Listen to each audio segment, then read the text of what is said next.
जय श्रीराम। नमस्कार।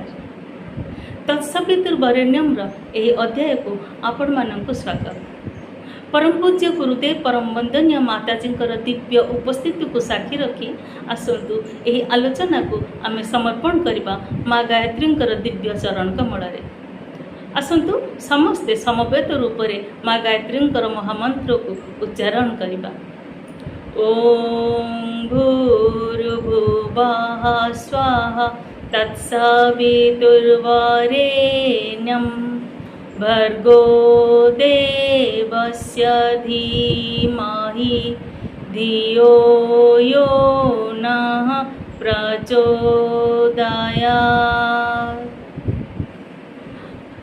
आज आम आलोचना करवा यज्ञ विज्ञान एवं मंत्र विज्ञान किपरि अन्योन्यश्रित संबंध अच्छी।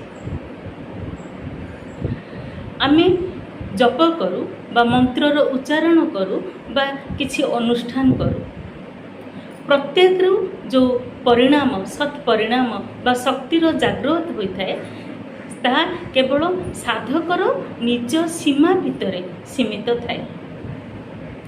आमे जप करवा, गायत्री अनुष्ठान करवा एवं यज्ञ कर्म करवा नहीं, फल आम भितर अभीष्ट शक्तिर जागृत हो पारिब नहीं। तेणु प्रत्येक गायत्री अनुष्ठान शेष में यज्ञ कर्म संपादन करिवार विधि अच्छी। ठीक सहीपरि आमे देखिबा, जदि केवल आमे यज्ञ करवा चूल्हे वनस्पति औषधि मानकर बा हर्बिद्रव्य मानक केवल जलाई देबा, मंत्रर उच्चारण करवा नहीं, चूल्हे आंब काठ भी थाउ ना कहीं, फल आमे जो परिणाम से चाहूबा, आमे जो शक्ति चाहूबा, आमे जो प्रयोजन पर से यज्ञ करुवा ता सफल हेब नहीं। तेणु यज्ञ कर्म आ मंत्र विज्ञान दुई जनकर अन्योन्यश्रित संबंध अच्छी। केमती ना आमे जदि केवल मंत्रर उच्चारण करूँ, फल कौन हम ना समवेत रूप से ताकू जदि आमे गान करवा, मंत्रर जप कले आमे निजे करुचे, किंतु केते जण मिसिकिरी समवेत रूप से जदि आमे मंत्रर उच्चारण करवा तेबे ताहार एक व्यापक प्रभाव पड़े था।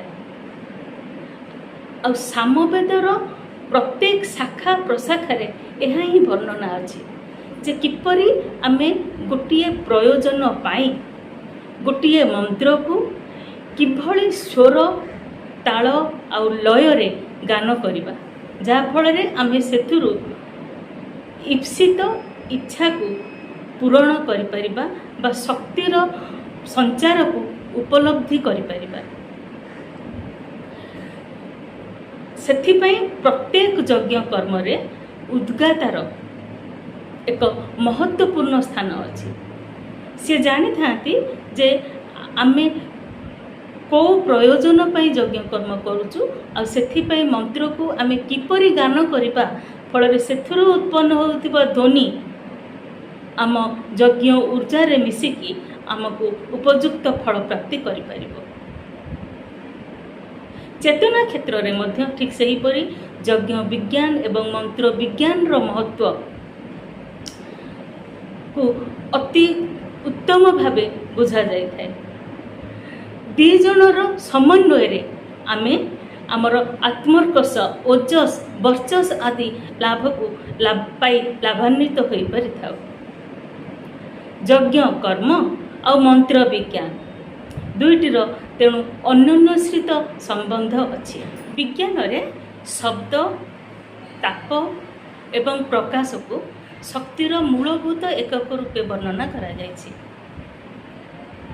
मंत्र ध्वनि मंत्र उच्चारण ध्वनि सृष्टि हुए और से ध्वनि शब्द शक्ति उत्पत्ति होता है। सेहीपरि यज्ञ द्वारा ताप एवं प्रकाश शक्तिर उत्पन्न होता है। आमे जदि शब्द कथा भाविबा, शब्दर गति प्रकाश एवं ताप गति ठारू कम, तेणु शब्द जितेबले प्रकाश आ ताप सहित मिसिब तेबे ताहार गति क्षिप्रतर होब बा तीव्रतर होब एवं ऊर्ध्वगामी होब। ସେଥିପାଇଁ ମନ୍ତ୍ର ସହିତ ଯଜ୍ଞକୁ ଏଇଥିପାଇଁ ଯୋଡ଼ାଯାଇଛି ଯେ ଶବ୍ଦ ଶକ୍ତି, ତାପ ଶକ୍ତି ଏବଂ ଉତ୍ତାପ ଶକ୍ତି ତିନୋଟିର ସମନ୍ୱୟ ଦ୍ୱାରା ମନ୍ତ୍ର କ'ଣ ହେବ ନା ମନ୍ତ୍ରରୁ ଉତ୍ପନ୍ନ ହେଉଥିବା ଶକ୍ତି ଆଉ ଯଜ୍ଞରୁ ଉତ୍ପନ୍ନ ହେଉଥିବା ଶକ୍ତି ଗୋଟେ ସୀମିତ ପରିବେଶ ଭିତରେ ନ ରହି ତାହା ବିସ୍ତୃତିକରଣ ହେବ, ବିଶ୍ୱବ୍ୟାପୀ ହେବ। ଫଳରେ ତାହାର ଉତ୍ପନ୍ନ ହେଉଥିବା ଲାଭକୁ ଆମେ କେବଳ ଜଣେ, 2 ଜଣ ବା 10 ଜଣ ଭିତରେ ସୀମିତ ନ ରହି ଅନେକଙ୍କ ପାଖରେ, ବହୁତ ଲୋକଙ୍କ ପାଖରେ, ବହୁତ ପରିସୀମା ମଧ୍ୟରେ ବ୍ୟାପକ କରିପାରିବା।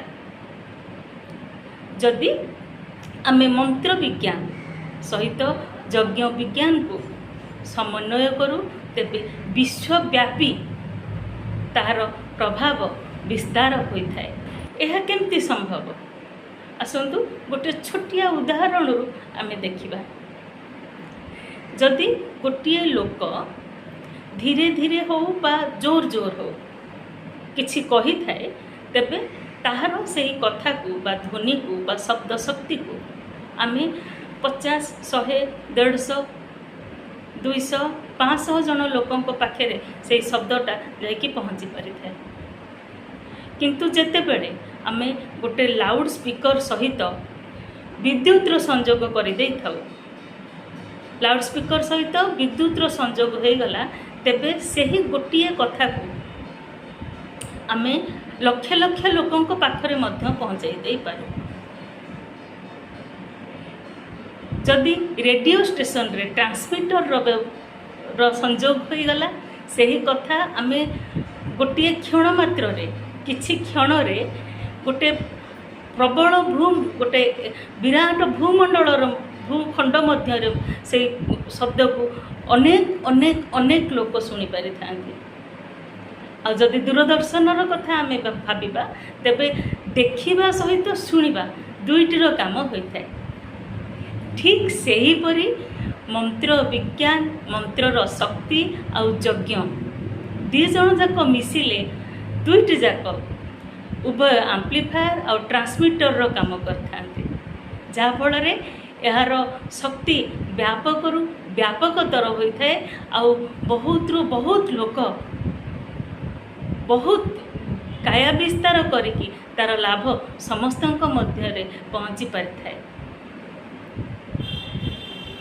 ତେବେ ଆଜିର ଆଲୋଚନା ଏତିକି। ଧନ୍ୟବାଦ, ନମସ୍କାର, ଜୟ ଶ୍ରୀରାମ।